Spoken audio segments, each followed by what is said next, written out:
TV 24 news ವಾಹಿನಿಗೆ ಸ್ವಾಗತ. ಕಾಂಗ್ರೆಸ್ ಎಂದಿಗೂ ಸಂವಿಧಾನದಲ್ಲಿ ನಂಬಿಕೆ ಇಟ್ಟಿಲ್ಲ ಮತ್ತು ಅದರಂತೆ ಆಡಳಿತ ಮಾಡಿಲ್ಲ ಎಂದು ಮಾಜಿ ಮುಖ್ಯಮಂತ್ರಿ ಬಸವರಾಜ ಬೊಮ್ಮಾಯಿ ಹೇಳಿದ್ದಾರೆ. ಸಂವಿಧಾನ ದಿನದಂದು ಸುದ್ದಿಗಾರರೊಂದಿಗೆ ಮಾತನಾಡಿದರು. ಕಾಂಗ್ರೆಸ್ ಟ್ರ್ಯಾಕ್ ರೆಕಾರ್ಡ್ ಅನ್ನು ನೋಡಿದ್ರೆ ತಿಳಿಯುತ್ತೆ, ಕಾಂಗ್ರೆಸ್ ಸಂವಿಧಾನವನ್ನ ಬದಲಿಸಲು ಪ್ರಯತ್ನಿಸ್ತಾ ಇತ್ತು ಅಂತ ಹೇಳಿದ್ರು. ಕಾಂಗ್ರೆಸ್ ಸರ್ಕಾರವಿದ್ದಾಗ ಸಂವಿಧಾನ ದುರುಪಯೋಗ ಮಾಡಿಕೊಂಡಿರುವುದನ್ನ ನೋಡಲು ರಾಹುಲ್ ಗಾಂಧಿ ಅವರಿಗೆ ಸಲಹೆ ಕೊಟ್ಟಿದ್ದಾರೆ. ಶಹಬಾನು ಪ್ರಕರಣದಲ್ಲಿ ಸಂವಿಧಾನದ ದುರುಪಯೋಗ ಮಾಡಿದ್ದಾರೆ, ಎಮರ್ಜೆನ್ಸಿಯನ್ನ ದುರುಪಯೋಗ ಮಾಡಿಕೊಂಡಿದ್ದಾರೆ. ಕಾಂಗ್ರೆಸ್ ಎಂದಿಗೂ ಸಂವಿಧಾನದಲ್ಲಿ ನಂಬಿಕೆ ಇಟ್ಟಿಲ್ಲ ಮತ್ತು ಅದರಂತೆ ಆಡಳಿತ ಮಾಡಿಲ್ಲ. ಇದನ್ನೆಲ್ಲ ಮುಚ್ಚಿ ಹಾಕಲು ಮತ್ತು ತಮ್ಮನ್ನ ತಾವು ಸಂವಿಧಾನದ ಚಾಂಪಿಯನ್ ಎಂದು ತೋರಿಸುತ್ತಿದ್ದಾರೆ. ಆದರೆ ಜನ ಅವರನ್ನ ತಿರಸ್ಕರಿಸಿದ್ದಾರೆ ಎಂದು ಕಿಡಿಕಾರಿದರು. ಭಾರತಕ್ಕೆ ಸ್ವತಂತ್ರ ಹೆಂಗ್ ಬಂದಿದೆ ಅನ್ನೋದು ಕೂಡ ನಮಗೆಲ್ಲ ಗೊತ್ತಿದೆ. ಒಂದು ಸತ್ಯ ಬಹಳ ಹೊರಗಡೆ ಬರೆದಿರುವಂತದ್ದು, ಸ್ವತಂತ್ರ ಹೋರಾಟ ಸುಮಾರು 100 ವರ್ಷಕ್ಕಿಂತ ಹೆಚ್ಚಾದರೂ ಕೂಡ ಫಲಶ್ರುತಿ ಆಗಲಿಲ್ಲ.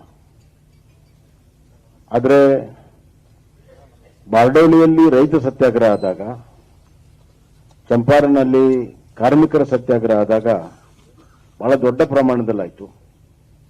ವಲ್ಲಭಭಾಯಿ ಪಟೇಲ್ ಅವರ ನೇತೃತ್ವದಲ್ಲಿ ಮತ್ತು ಚಂಪಾರನ್ ಅಲ್ಲಿ ಕೂಡ ಇಂಡಿಗೋ ಬೆಳೆಯುವಂತ ರೈತರು ಸಮೂಹ ಲೇಬರ್ ಆದಾಗ ಬ್ರಿಟಿಷರಿಗೆ ಅನ್ನಿಸ್ತು, ಇನ್ನು ಮುಂದೆ ನಮಗೆ ಒಳಗಾಲ ಇಲ್ಲ. ಇನ್ನು ಮೂರನೇದ್ದು, ನಮ್ಮ ಕಬ್ಬಿಣವನ್ನ, ನಮ್ಮ ಬಟ್ಟೆಯನ್ನ, ನಮ್ಮ ಬೇಕು ಬೇಡಿಕೆಗಳನ್ನು ನಾವೇ ತಯಾರು ಮಾಡಕ್ಕೆ ಶುರುವಾದಾಗ ಇಲ್ಲಿ ವ್ಯಾಪಾರಕ್ಕೆ ಸ್ಥಳ ಇಲ್ಲ ಅಂತ ಕೂಡ ಗೊತ್ತಾಯ್ತು. ಅವ್ರಿಗೇನು ಸಾಮಾಜಿಕವಾಗಿ ನಮ್ಮ ದೇಶದಲ್ಲಿ ಆಸಕ್ತಿ ಇರಲಿಲ್ಲ, ಆರ್ಥಿಕವಾದ ಆಸಕ್ತಿ ಇತ್ತು. ಅದು ಯಾವಾಗ ಅವರ ಆರ್ಥಿಕ ಆಸಕ್ತಿ ಈಡೇರಲು ಅಂದಾಗ ಅವರು ಇದನ್ನ ದೇಶವನ್ನು ಬಿಡುವಂತ ಪ್ರಯತ್ನ ಮಾಡಿದ್ರು. ಆದ್ರೆ ಸುಮ್ಮನೆ ಬಿಡ್ಲಿಲ್ಲ. ಅವರು ಬಿಡುವಾಗ ಇವ್ರಿಗೆ ಏನು ಬುದ್ಧಿ ಇಲ್ಲ, ಇವ್ರ ಸಂವಿಧಾನವನ್ನೇ ರಚನೆ ಮಾಡಕ್ ಸಾಧ್ಯ ಇಲ್ಲ, ಒಂದು ವ್ಯವಸ್ಥಿತ ಆಡಳಿತ ಮಾಡಕ್ ಸಾಧ್ಯ ಇಲ್ಲ ಅಂತ ಒಂದ್ ಕಡೆ, ಇನ್ನೊಂದು ಕಡೆ ಪಾಕಿಸ್ತಾನವನ್ನ ಮಾಡುವಂತ ಎರಡು ಹುನ್ನಾರವನ್ನ ಮಾಡಿ ಬಿಟ್ಟು ಹೋದ್ರು. ಸ್ವತಂತ್ರ ಪೂರ್ವದ ಹೋರಾಟದಲ್ಲಿ ಸವಾಲೇನಿತ್ತು, ಸ್ವತಂತ್ರ ನಂತರದ ಸಂವಿಧಾನ ರಚನೆ ನಮ್ಗೆ ಬಹಳ ದೊಡ್ಡ ಸವಾಲಾಗಿತ್ತು.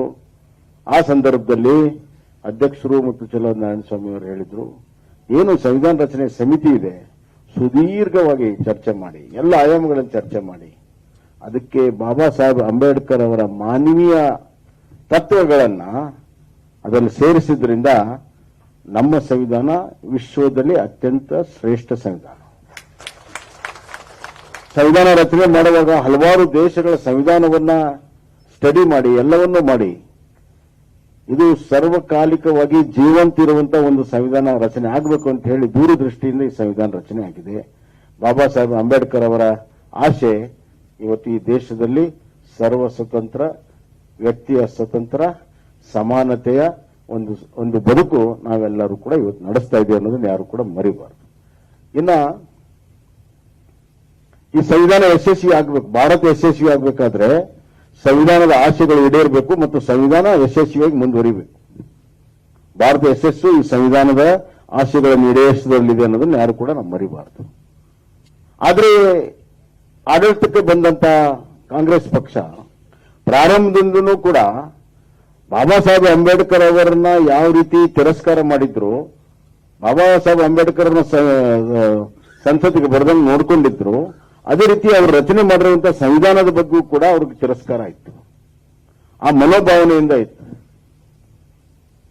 ಅದಕ್ಕಾಗಿ ಕಾಂಗ್ರೆಸ್ ಆಡಳಿತದಲ್ಲಿ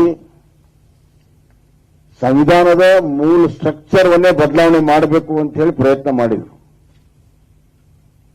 ಇದು ಚರ್ಚೆ ಆಗಲ್ಲ, ಒಮ್ಮೆ ಎಮರ್ಜೆನ್ಸಿಗೆ ಬರ್ತದೆ. ಎಮರ್ಜೆನ್ಸಿ ಪೂರ್ವದಲ್ಲೇ ಇದರ ಬೇಸಿಕ್ ಸ್ಟ್ರಕ್ಚರ್ ಅಂತ ಏನ್ ಕೇಳ್ತೀವಿ, ಮೂಲ ಒಂದು ಸ್ಥೂಲವಾಗಿರುವಂತಹ ಒಂದು ಸ್ಟ್ರಕ್ಚರ್ ಏನಿದೆ ಅದು ಬದಲಾವಣೆ ಮಾಡೋ ಪ್ರಯತ್ನ ಮಾಡಿದ್ರು. ಆವಾಗ ಕೇರಳದ ಕೇಶವಾನಂದ ಭಾರತಿ ಗುರುಗಳು ಅದನ್ನ ಸುಪ್ರೀಂ ಕೋರ್ಟ್ನಲ್ಲಿ ಚಾಲೆಂಜ್ ಮಾಡಿ ಕಾನ್ಸ್ಟಿಟ್ಯೂಷನ್ ಬೆಂಚು ಯಾವುದೇ ಕಾರಣಕ್ಕೂ ಸಂವಿಧಾನದ ಸ್ಟ್ರಕ್ಚರ್ ಬದಲಾವಣೆ ಮಾಡಂಗಿಲ್ಲ ಅನ್ನುವಂತಹ ಒಂದು ಸ್ಪಷ್ಟವಾದ ಆದೇಶವನ್ನು ಕೊಟ್ಟರು. ಇದು ಕಾಂಗ್ರೆಸ್ ಸಂವಿಧಾನ ಬದಲಾವಣೆ ಮಾಡುವಂತಹ ಮೊದಲ ಪ್ರಯತ್ನಕ್ಕೆ ಹಿನ್ನಡೆ ಆಯಿತು. ಇದು ಕಾಂಗ್ರೆಸ್ಸಿನ ಒಂದು ದಾಖಲೆ, ಅವ್ರದೊಂದು ಟ್ರ್ಯಾಕ್ ರೆಕಾರ್ಡ್. ಎರಡನೇದು ಎಮರ್ಜೆನ್ಸಿ, ಎಲ್ಲರೂ ಮಾತಾಡಿದ್ದಾರೆ, ನಾನು ಮಾತಾಡೋದಿಲ್ಲ. ವ್ಯಕ್ತಿಯ ಸ್ವಾತಂತ್ರ್ಯ, ಸಾರ್ವಜನಿಕ ಅಭಿವ್ಯಕ್ತ ಸ್ವಾತಂತ್ರ್ಯ, ಪ್ರೆಸ್ಸಿನ ಸ್ವಾತಂತ್ರ್ಯ, ಎಲ್ಲ ಸ್ವಾತಂತ್ರ್ಯಗಳನ್ನ ಎಲ್ಲ ಇದನ್ನ ಹಕ್ಕುಗಳನ್ನ ಸಂಪೂರ್ಣ ಮೊಟಕುಗೊಳಿಸಿದ್ರು. ಯಾಕೆ ಮಾಡಿದ್ರು ಅಂತಂದ್ರೆ ಇಂದಿರಾ ಗಾಂಧಿ ಅವರ ಕುರ್ಚಿಯನ್ನು ಉಳಿಸೋ ಸಲುವಾಗಿ. ಏನು ಅಲಹಾಬಾದ್ ಹೈಕೋರ್ಟ್ ಬೆಂಚಿನ ಆದೇಶ ಇತ್ತು, ಅದರ ಹೊರತಾಗಿ ಕುರ್ಚಿಯನ್ನು ಮುಂದುವರಿಬೇಕನ್ನೋ ಸಲುವಾಗಿ ಎಮರ್ಜೆನ್ಸಿಯನ್ನು ಡಿಕ್ಲೇರ್ ಮಾಡಿದ್ರು. ಕಾರಣ ಬಹಳ ಮುಖ್ಯ. ಯಾವುದೋ ದೇಶಕ್ಕಾಗಿ ಆಂತರಿಕವಾಗಿ ಆಗಿದೆಯಲ್ಲ, ಆ ಕ್ಲಾಸ್ ಇದ್ದಿದ್ದು ಆರ್ಟಿಕಲ್ 42ದಲ್ಲಿ ದೇಶಕ್ಕೆ ಬಾಹ್ಯದಿಂದ ಆಂತರಿಕವಾಗಿ ಭದ್ರತೆಯ ಪ್ರಶ್ನೆ ಬಂದಾಗ ಉಪಯೋಗ ಮಾಡಬೇಕನ್ನೋದನ್ನ ವೈಯಕ್ತಿಕ ಕಾರಣಕ್ಕಾಗಿ ಅದನ್ನು ಬಳಕೆ ಮಾಡಿದ್ರು. ಅದು ಒಂದು. ಇನ್ನು ಮೂರನೇದು, ಇವರು ಅಲ್ಲಿಗೆ ನಿಲ್ಲಿಲ್ಲ. ಶಾಬಾನು ಕೇಸ್ ಆಯ್ತು. ರಾಜೀವ್ ಗಾಂಧಿ ಅವರು ಪ್ರಧಾನಮಂತ್ರಿ ಇದ್ರು. ಶಾಬಾನು ಕೇಸ್ ಬಹಳ ಸಿಂಪಲ್. ಒಬ್ಬ ಮುಸಲ್ಮಾನ್ ಹೆಣ್ಮಗಳಿಗೆ ಅವಳಿಗೆ ತಲಾಕ್ ಕೊಟ್ರೆ, ಡೈವರ್ಸ್ ಕೊಟ್ರೆ ಅವಳಿಗೆ ಜೀವನೋಪಾಯ ಕೊಡಬೇಕು ಅಂತ. ಒಬ್ಬ ಹೆಣ್ಮಗಳಿಗೆ ಜೀವನೋಪಾಯ ಕೊಡೋದನ್ನ ವಿರೋಧ ಮಾಡಿ ಸಂವಿಧಾನ ತಿದ್ದುಪಡಿಯನ್ನ ಮಾಡಿ ಆ ಸುಪ್ರೀಂ ಕೋರ್ಟ್ ಆದೇಶವನ್ನ ನಲ್ಲಿಫೈ ಮಾಡಿದ್ರು. ಸಂವಿಧಾನದ ವಿರುದ್ಧ, ಸಂವಿಧಾನದ ಸಮಾನತೆಯ ಆಶಯ ವಿರುದ್ಧ ಇವತ್ತು ಕಾಂಗ್ರೆಸ್ ನಡ್ಕೊಂತು ಆ ಕೇಸಲ್ಲಿ. ಇನ್ನು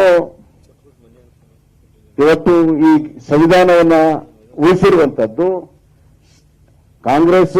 ಸಂವಿಧಾನ basic structure ತೆಗೆದಕ್ಕೆ emergency Shah Bano case ಸಂವಿಧಾನವನ್ನ ಹೆಂಗೆ ತಿರುಚಿ ಸಂವಿಧಾನವನ್ನೇ ಬುಡಮೇಲು ಮಾಡುವಂತಹ ಪ್ರಯತ್ನ ಮಾಡಿದ್ದು ಅವ್ರ ಕಾಂಗ್ರೆಸ್ನ ಟ್ರ್ಯಾಕ್ ರೆಕಾರ್ಡ್. ಆದರೆ ಇವತ್ತು ಸಂವಿಧಾನ ಉಳಿಸಿರೋದು ಯಾರು? ಸಂವಿಧಾನವನ್ನು ಉಳಿಸಿರುವಂತದ್ದು ಸುಪ್ರೀಂ ಕೋರ್ಟ್. 2 ಜಡ್ಜ್ಮೆಂಟ್ಗಳು, ಕೇಶವಾನಂದ ಭಾರತೀಯ ಜಡ್ಜ್ಮೆಂಟು, ಇನ್ನೊಂದು SR ಬೊಮ್ಮಾಯಿ ಅವರ ಫೆಡರಲ್ ಸ್ಟ್ರಕ್ಚರ್, ಅಂದ್ರೆ ರಾಜ್ಯಗಳ ಒಕ್ಕೂಟ ವ್ಯವಸ್ಥೆಯನ್ನ ಉಳಿಸಿಕೊಂಡಿರುವಂತದ್ದು. ಇವೆರಡು ದಾಖಲೆಹಾರವಿರುವಂತಹ ಲ್ಯಾಂಡ್ ಮಾರ್ಕ್ ಜಡ್ಜ್ಮೆಂಟ್ಗಳಿಂದ ಇವತ್ತು ಸಂವಿಧಾನ ರಕ್ಷಣೆ ಆಗಿದೆ. ಇನ್ನು ರಾಜಕೀಯವಾಗಿ ಸಂವಿಧಾನ ಉಳಿಸ್ತವ್ರು ಯಾರು? ಕಾಂಗ್ರೆಸ್ಸಿನ ದಾಖಲೆ ನಮ್ಗೆ ಗೊತ್ತಿದೆ. ಸಂವಿಧಾನ ಪುಸ್ತಕ ಹಿಡ್ಕೊಂಡು ಅದರ ಹೆಂಗ್ ಖಾಲಿ ಪೇಜ್ಗಳನ್ನ ಹಿಡ್ಕೊಂಡಿದ್ರು, ಅದೇ ಅವರ ನಂಬಿಕೆ. ಶೂನ್ಯ ನಂಬಿಕೆ, ಸಂವಿಧಾನದಲ್ಲಿ ಶೂನ್ಯ ನಂಬಿಕೆ ಅನ್ನೋದು ಅವರು ಹಿಡ್ಕೊಂಡಿರುವಂತಹ ಸಂವಿಧಾನದಲ್ಲಿ ಖಾಲಿ ಪೇಜ್ಗಳೇ ಸಾಕ್ಷಿ. ಭಾರತೀಯ ಜನತಾ ಪಕ್ಷ ಸಂವಿಧಾನದಲ್ಲಿ ಸಂಪೂರ್ಣ ನಂಬಿಕೆ ಇಟ್ಟು ಇವತ್ತು ಕೆಲಸ ಕಾರ್ಯಗಳನ್ನು ಮಾಡಿದ್ರು. ಅಂಬೇಡ್ಕರ್ ಹೇಳಿದ್ರು 370 ಆರ್ಟಿಕಲ್ ಟೆಂಪರರಿ ಆಗಿರಬೇಕು ಅಂತ, ಅದರಲ್ಲಿ ನಂಬಿಕೆ ಇಟ್ಟು ಇವತ್ತನ್ನು ತೆಗೆದ್ರು. ರಿಸರ್ವೇಷನ್ ಅನ್ನ ಮುಂದುವರಿಸಬೇಕು ಅಂತ ಆಯ್ತು, ಅದು ನಂಬಿಕೆ ಇಟ್ಟು ತೆಗೆದ್ರು. ಹಿಂದುಳಿದ ವರ್ಗಕ್ಕೆ ಸಂವಿಧಾನ ಸ್ಥಾನಮಾನ ಕೊಡಬೇಕು, ಹಿಂದುಳಿದ ವರ್ಗದ ಆಯೋಗಕ್ಕೆ ಅಂತ, ಅದನ್ನು ಮಾಡಿದರು. ಇವತ್ತು ಆರ್ಥಿಕವಾಗಿ ಹಿಂದುಳಿದವರ ಅವ್ರಿಗೂ ಕೂಡ ನ್ಯಾಯ ಕೊಡಬೇಕು ಅಂತೇಳಿ ಅವ್ರಿಗೆ 10% ರಿಸರ್ವೇಷನ್ ಕೊಡುವಂತ ಕೆಲಸವನ್ನ ಮಾಡಿದ್ರು. ಹೀಗೆ ಕಾಲಕ್ಕೆ ತಕ್ಕಾಗೆ ಪ್ರಗತಿದಾಯಕವಾಗಿರುವಂತಹ ಸಂವಿಧಾನದ ಆಶಯಗಳನ್ನ ಈಡೇರಿಸುವಂತಹ ಪ್ರಯತ್ನ ಭಾರತೀಯ ಜನತಾ ಪಕ್ಷ ಮಾಡಿದೆ. ಆದ್ರಿಂದ ಈ ಅಪಪ್ರಚಾರ ಬಹಳ ದಿವಸ ನಡೆಯುವುದಿಲ್ಲ. ರಾಹುಲ್ ಗಾಂಧಿಯವರ ಅಪಪ್ರಚಾರ ಕಾಂಗ್ರೆಸ್ನವರು ಅದನ್ನು ನಂಬ್ತಾ ಇಲ್ಲ. ಕಾಂಗ್ರೆಸ್ನವರು ರಾಹುಲ್ ಗಾಂಧಿಯ ವಿಚಾರವನ್ನು ನಂಬ್ತಾ ಇಲ್ಲ. ಹೀಗಾಗಿ ನಾವು ನಮ್ಮ ಗಟ್ಟಿ ಧ್ವನಿಯಲ್ಲಿ ಸಂವಿಧಾನದ ಬದ್ಧತೆಯನ್ನ ಪ್ರದರ್ಶನ ಮಾಡುವಂತಹದ್ದು ಇವತ್ತಿನ ಅವಶ್ಯಕತೆ ಇದೆ. ಸಂವಿಧಾನ ಕತ್ತರೆ ಬಂದಿದೆ ಅಂತಲ್ಲ, ಆದರೆ ಇಂಥ ಶಕ್ತಿಗಳು ಸಂವಿಧಾನವನ್ನ ತಿರುಚುವಂತ, ಸಂವಿಧಾನವನ್ನ ಮೊಟಕುಗೊಳಿಸುವಂತ, ಸಂವಿಧಾನ ಹೆಸರಿನಲ್ಲಿ ಇವತ್ತೇನು ಮಾಡ್ತಾ ಇದ್ದಾರೆ ಅದನ್ನ ವಿರೋಧ ಮಾಡುವ ಸಲುವಾಗಿ ನಾವು ಗಟ್ಟಿ ಧ್ವನಿಯಲ್ಲಿ ಸಂವಿಧಾನದ ಬದ್ಧತೆಯನ್ನು ಪ್ರದರ್ಶನ ಮಾಡಬೇಕು.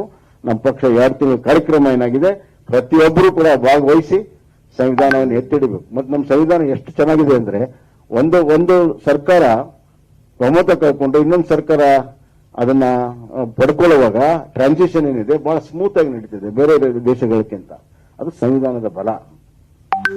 ಸಂವಿಧಾನದಲ್ಲಿ ಇವತ್ತು ಚುನಾವಣೆಗಳು ಎಷ್ಟು ಮುಖ್ಯನೋ, ಚುನಾವಣೆಯ ನಂತರವೂ ಕೂಡ ಪಾಲುಗೊಳ್ಳುವಿಕೆ, ಪ್ರಜಾಪ್ರಭುತ್ವ ಬಹಳ ಮುಖ್ಯ ಅಂತ ಸಂವಿಧಾನವನ್ನು ಹೇಳ್ತದೆ.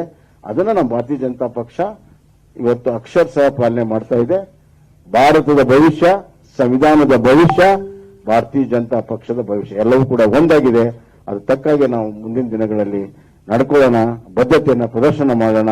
ಇವತ್ತು ಸಂವಿಧಾನ ದಿನ, ಸಮರ್ಪಣೆ ದಿವಸ ನಮ್ಮನ್ನು ನಾವೇ ಸಮರ್ಪಣೆ ಮಾಡ್ಕೊಳ್ಳೋಣ ಅಂತ ಮಾತನ್ನು ಹೇಳಿ ತಮ್ಗೆಲ್ಲರೂ ವಂದಿಸಿ ನನ್ನ ಮಾತನ್ನು.